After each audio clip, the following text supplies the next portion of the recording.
Okay, gamers. Let's continue this at the gas station. Damn it, what was Kate's? It was soft British, I think. Kinda close. Usually I find this place upriver. Everybody's out on the lake tonight. The gas station moves around? Sure, it's not anchored or anything. Could be anywhere up and down the echo. Just kind of run into it when you need it, or hopefully a little before you need it. I usually stop here once a night, though to be honest, I'm not sure it's even the same one. It doesn't have a name or anything, and I never pay attention to who's behind the counter. Anyway, it's nice to see you two. Most of my regular passengers must have gotten held up elsewhere in their journey tonight. It's that storm, I think. Watching Ezra sprint past. Look at him go! That kid has a lot of energy. It's gotta be past his bedtime or something, right? I don't think he has a bedtime. He's a maverick. Sounds familiar, huh? You don't have any of your own, I mean. No, I guess not. I just realized you two come through here so often. We chat about all kinds of stuff, but I never thought to ask about family. Who has the time? Yeah, sure, you've got to prioritize. So, how about that storm upstairs? You two get caught in it? I heard it kind of roamed around, uncertain. Sure we'll hear all about it tomorrow. Flooding, property damage, probably killed a few tomatoes. It's got the river churning and everyone headed to the lake here, where the water's calmer. Don't mind navigating a choppy river, not at all. I've got a good feel for it. Plus it's better for fungal growth. High water consumes the cave moths, and their wet wings clump together in these little balls of nutrient-dense mushroom food, jammed by current here and there between the rocks. You've never seen a mushroom grow like a soggy cave moth carcass. Amazing. If I could get a day off, Val and I would be out there all day tomorrow to harvest. I mean, they'll be ready by tomorrow. A mushroom will grow just as fast as you can pump water into it. Hey, are you two headed out this way tomorrow? Maybe I could send Val ashore with you for a few hours. She's got a remarkable nose for mushrooms. You wouldn't even need to know what to look for. Just put a bag around her neck and she'll bring them back to you. Yeah. We don't know where we'll be tomorrow. I should have figured. Seems you two are always on the move. It does seem that way. So, I should get back aboard. No rush. Just want to brew some tea before we get underway. Heading to the station? Thought I'd grab some black coffee for the old man. He's looking a bit waterlogged. Sure, don't want him falling asleep on you. Nah, he'll be alright. Seems like the type who can hold his liquor. Seems like he has a little experience, I mean. Hey, while you're in there, could you remind the gas station attendant this fuel is on my tab? Charged to the mucky Mammoth. Oh, and Will wanted a scratch ticket. Thanks. I think I'll just watch the lake for a bit, ma'am. Okay.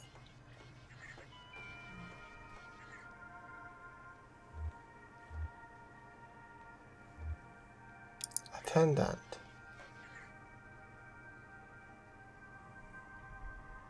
Looking for crystals? Why would you assume I'm looking for crystals? We've got them on sale. All kinds of folks come in here looking for crystals. There's a few over there with milky white shocks through the middle, like you caught a piece of a cloud. People seem to like those a lot. Yep. Popular crystals. You work on the Mammoth? I can add it to your tab. Oh, you know the tugboat? The captain, Kate, said I'd have to remind you. Sure, they're here every night. It's okay, I have one of those faces. Forgettable. Does it bother you? I've learned to cherish it. There's a dignity in being forgotten, letting the crowd flow around you unspoiled. I used to live in the city. I mean a real city. Cleveland, Ohio. We had some family money then, and I didn't have to work. I lived in hotels, in daylight. I walked wherever the people were. My only duty was to the crowd. I was its observer, its historian, its detective, its poet. Well, the money ran out, and I dispersed with the rest of them. I took my duties with me here, to Lake Leith, and the Echo River. I live behind this counter, anonymous, invisible, but I live with dignity. And yourself? Sure, something like that. I like to keep moving. Yeah, that's the way to do it. I can't help it myself. I travel at the pleasure of the current. We keep all the crystals on the shelf over there. Buy one, get one free, of equal or lesser symmetry.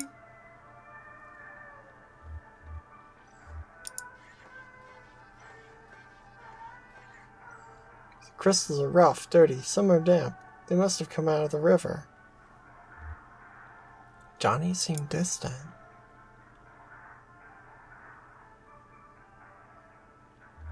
Traveling with all these people might be like sensory overload for him. Junebug tries to scrape some green algae off a larger specimen, examining it for the kind of cloudy inner formation the attendant said was so popular.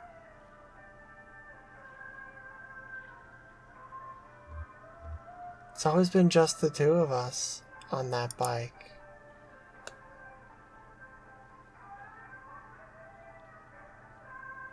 Hot Q and a few numbers are woven into the algae.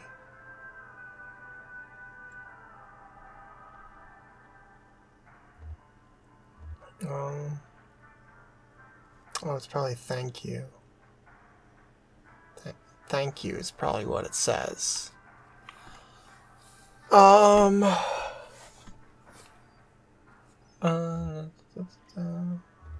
Maybe best just to ask him what's on his mind. This isn't algae at all. It's a decayed plastic bag caught on the rock. Norm. What's up with you, Norm?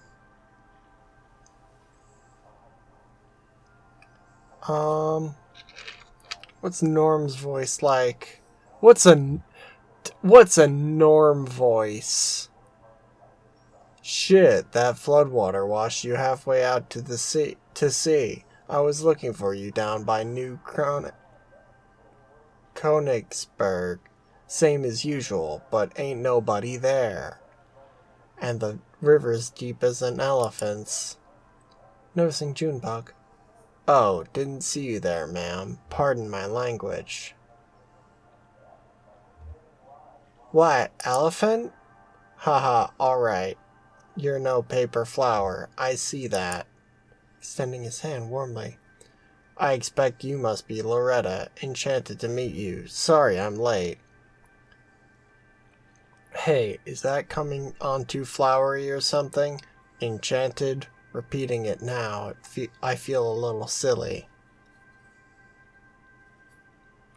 I'm not Loretta, but I think you'll do fine with Enchanted. Well, thanks for saying so. But now I'm double embarrassed. You picked a funny place to meet. You're probably right about that. I guess I thought it'd be like neutral territory, and we both live on the river. It's not very romantic though, is it? I met Loretta on the computer. We met each other there, I mean. Or I guess we spoke through the computer and agreed to meet? I don't know the terminology. I haven't dated in quite a while. Back when I met Greta, that's my wife, excuse me, my ex. Or maybe I am her ex? I don't know how to say it. Anyway, back then there wasn't even such a thing as computers at all. I mean, I guess there probably was, but I ain't never heard of one. I worked in textiles, so here I am. So what's your plan when Loretta shows up? Oh, maybe to head down to the rum colony. Shoot, I forgot to ask if she likes to drink. You never really know these days. I guess first I'd ask her about that. If she doesn't like rum, I'd maybe try to take her by the bat sanctuary. That's pretty romantic, in a sense. I mean, like, misty valleys and ruined churches romantic. Not like flowers and chocolates romantic. Of course, they've got that memorial there. That's a little depressing, actually. Maybe we'd kind of sail around that. Damn it all, I guess I probably missed her. I wonder if she'll agree to meet me again. I'm sure she'll understand, with the weather and all. Nice of you to say so. Well, I guess I'll head on back. Hey, supposing Loretta doesn't want to see me after all. My card is full. Oh, no, sorry, that's not what I meant. Actually, I wanted to ask you for some advice. I had to type up a sort of autobiography for the computer date, and I spent a lot of time on it but I only got one reply, and that was Loretta herself. I was happy to meet her, but supposing she's lost interest now, do you think you could maybe give me some feedback? It's only a paragraph or so. I have it all memorized. I spent so damn long writing it. Okay, here's how it goes. I'm a good-natured man, retired, and I spend most of my time sailing the Echo River, riding currents of subterranean gas and that strange invisible wind that moans out of the small tunnels along the bank, seeking a companion to map the river with me. I have 2 grown children, but they live far away. No goofballs. Okay, what do you think?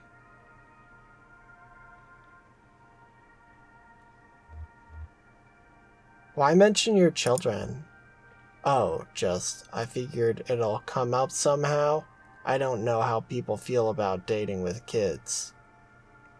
Like I said, it's been a while. Are you proud? Yeah, sure I am. My son is a school teacher and my daughter owns a printing press.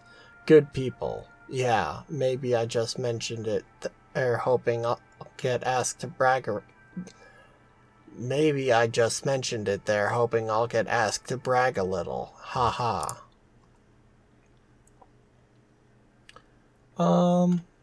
You'll be fine. Alright, thanks for your help, ma'am. Really renewed my confidence. I'm ready to get back on that computer. You have a good night now. What's left of it, anyway. Okay. I guess let's talk to Johnny and Val. Or listen in on Johnny and Val. What do you think of that other dog you've got on board, Val?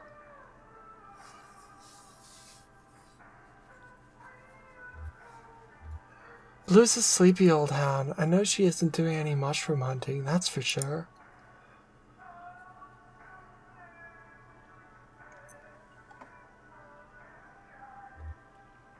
I'd like to try my hand at mushroom hunting. I bet I'd be pretty good at it. So, could you fit in the sidecar?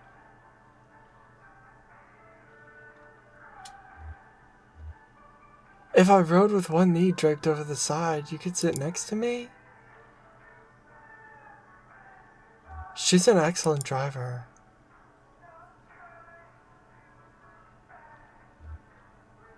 No, I guess it's settled anyway. Nice to think about, though.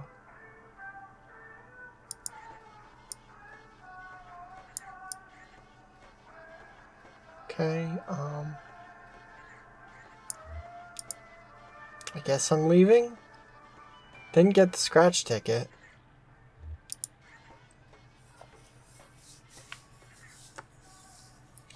What's that? It's a crystal. I bought it for you. Wow, thank you, ma'am. Hey, could you hold on to it for a minute?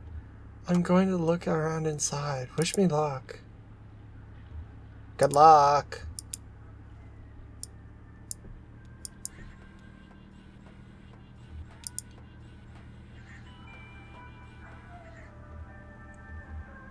Junebug and Johnny.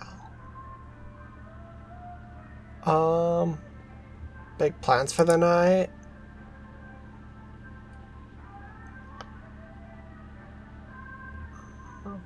Me and Johnny should probably start looking for a place to stop and recharge for the day.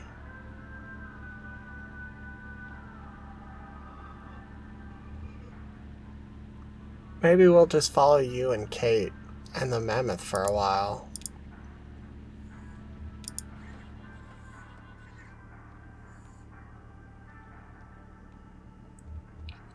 Where did these crystals come from? There used to be a young man who came...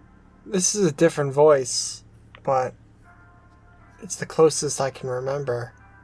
There used to be a young man who came here and traded them for gas. He's a diver. I guess he found them diving. I haven't seen him in a while, though. That right there could be the last of them. To be honest, our whole inventory is pretty low right now. There's a delivery boat that usually swings by earlier in the night, but I guess something came up. Where are you headed?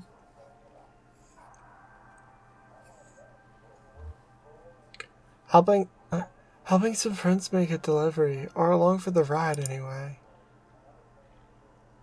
Well, even if you're not doing the heavy lifting or navigating or whatever, a passenger contributes to a journey too. I never travel, but I do love travelers. That's what I like about this job. The travelers that come to me. Meet some interesting people? I wouldn't say I meet them, but I do sell them gas. Well, let me know if I can help you find anything.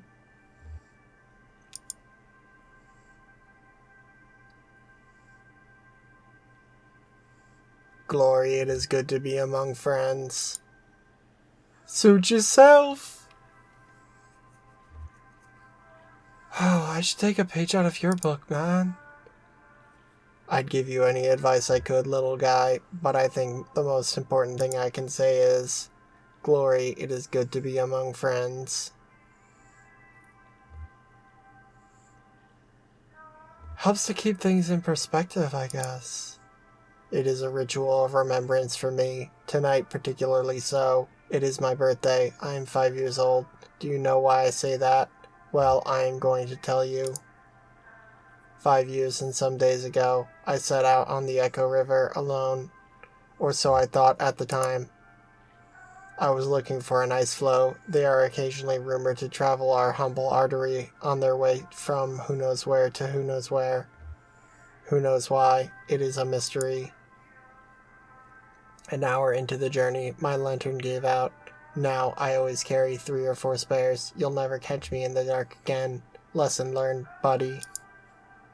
But that night, when that lantern went out, I was stuck in the dark. I kept my arm extended, running my fingers along the cave wall, trying to keep my bearing as best as I could, and at least make sure I wasn't going in circles.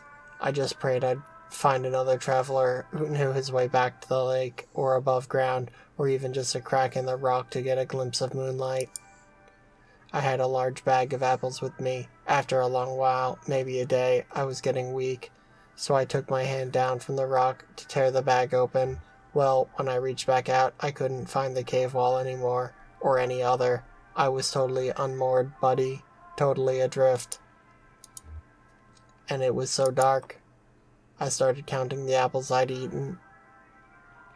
I drifted in despair for 4 apples. Then I schemed and planned and dreamed for 2 apples. Finally I came to accept my fate, lost at sea. And this phase, I think, would have continued indefinitely had I not come to that last damn apple. Picture me, feeling around in the empty bag, certain that somehow there was another one of those fist-sized chunks of life-giving fruit, already softened by the time, and probably unappetizing brown. Nope, that was it. Just as I was about to bite into my last meal, I felt a tickle in my upper lip. It hatched right then. It couldn't have been a moment later on, or I would have eaten it. My last apple was infested by damn fruit fly maggot. Well, that should have been the end of it. I should have eaten that apple and that fly while I was at it, and put an end to our little food chain suicide pact, but I waited out of mercy. After all, this fly was basically a newborn child, right? A gross insect child, but still a child. Born into darkness and famine, hungry and alone. I mean, can you imagine that? No other flies out there on the boat, and never would be. No other flies to welcome him into the world. I mean, no fly culture, no fly society, no fly history, a true orphan. I started to get depressed just thinking about it all. Worked it out a thick tear, I'm not ashamed to say. Well, that fly landed on my cheek, right under my left eye, right on that salty teardrop, and then, blinding glory, his ass lit up like a candle. That wasn't a fly, buddy. It was a damn lightning bug. So that's how I came here today, with you folks. Only because I found my way out of that strange river cave by the dim-lit rear of some orphan insect hatched out of my last rotten apple. Glory, it is good to be among friends.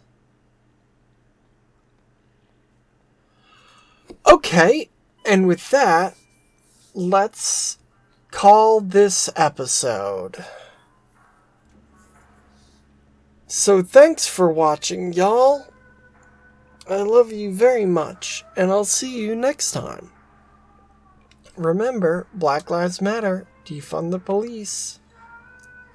Bye-bye.